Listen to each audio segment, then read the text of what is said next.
जय गुरु जी संगत जी। गुरु जी के श्री चरणों में कोटि कोटि प्रणाम।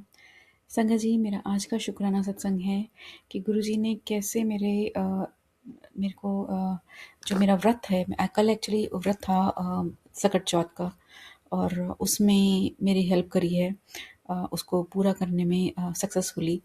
तो क्या था कि संगत जी, मैं जितने भी व्रत रखते हैं, मतलब काफ़ी समय हो गया है, मतलब कुछ सालों से, जब से मैं यूएस आई हूँ, तो हार्डली 1 या 2 बार, ये कुछ 3-4 बार हुआ होगा जब मेरे को पूरे चंद्रमा के दर्शन होते हैं। ये एक सकट चौथ का व्रत है जो बहुत बड़ा व्रत माना जाता है चौथ में, जो जिसको निर्जल रखा जाता है। It is just like the you know करवा चौथ टाइप्स के इसके वो जो भी हैं इसके कस्टम रहते हैं, रिचुअल्स रहते हैं। बट ये माता पार्वती एंड गणेश जी को डेडिकेटेड है। तो मैंने ये रखा था कल। और एक्चुअली मेरा ये है कि गुरुजी का एक वचन है कि एक के आगे माथा टेको, तो बस एक को ही मानो, मतलब है ना। और आप किसी के भी आगे माथा टेकते हो तो वो गुरु जी तक पहुंचता है। तो मैंने पिछले साल से कुछ ऐसा किया है कि मैं जो भी व्रत रखती थी, तो मैंने उसको अब वाइंड अप कर दिया है। Mind up in a sense कि उद्यापन कर दिया है, चाहे वो करवा चौथ हो, चाहे वो महालक्ष्मी हो। मतलब हिंदू हूँ तो थोड़ा भगवान को मानती हूँ, तो व्रत करती थी। ऐसे ज़्यादा तो नहीं करती थी, बट 4-5 करती थी, और नवरात्रे पूरे रखती थी, और शिवरात्रि का रखती थी।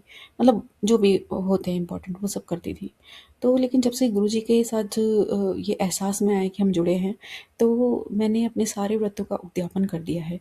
और कुछ एक बचे हैं, जिसमें से एक सकट चौथ का था जो कल था।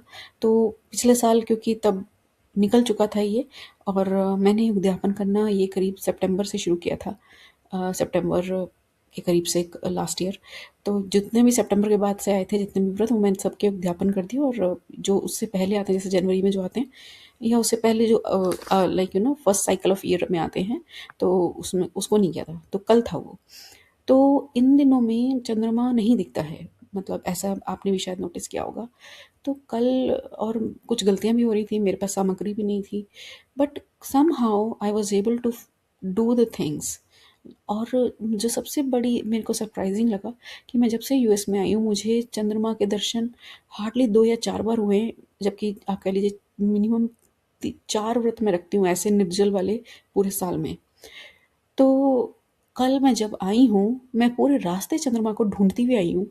एंड बिलीव मी संगत जी, कि trust me, I don't, I won't say believe me, trust me, कि गुरु जी की कृपा से मुझे इतना सुंदर चंद्रमा अपने घर की बालकनी, मतलब अपने घर के नीचे जो हमारा यार्ड है, गार्डन एरिया, तो उधर से दर्शन हुए हैं। मतलब वहाँ खड़े हुए, सोचिए, कहाँ तो हम मतलब इधर उधर ऊपर चढ़ के ढूंढते हैं, करते हैं, बट इतने सुंदर दर्शन हुए हैं क्योंकि मैंने सब कुछ समर्पित गुरु जी को कर दिया। तो मैंने कहा गुरु जी आप ही हो। और मैंने सोचा नहीं था कि मुझे मिलेगा। मुझे लगा कि टाइमिंग देख लिया ऐप में, और I was about to do the final ritual. और जैसे ही मैं बाहर निकली, तो इतना सुंदर चंद्रमा दिखा है।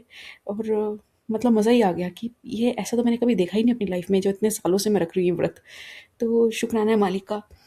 मतलब आप एक बार सरेंडर कर दो, फिर गुरुजी अपने आप वाक़ई में, वो कहते हैं ना कि सूरज और चंद्रमा गुरुजी के इशारे से उगते हैं। तो वाक़ई में कल मैंने ये महसूस किया कि चंद्रमा गुरुजी के इशारे से उग गए मेरे लिए, कि मैं वो रिचुअल परफ़ॉर्म करूँ। तो शुक्राना मालिक, कोटि-कोटि शुक्राना। सदा अपने चरणों में रखिएगा, अपने चरणों की प्रीति दीजिएगा। आपके कहने में चलें, आपके हर शिक्षा को ग्रहण करें और उस पर चलें, और जैसा आप चाहते हो वैसा बने।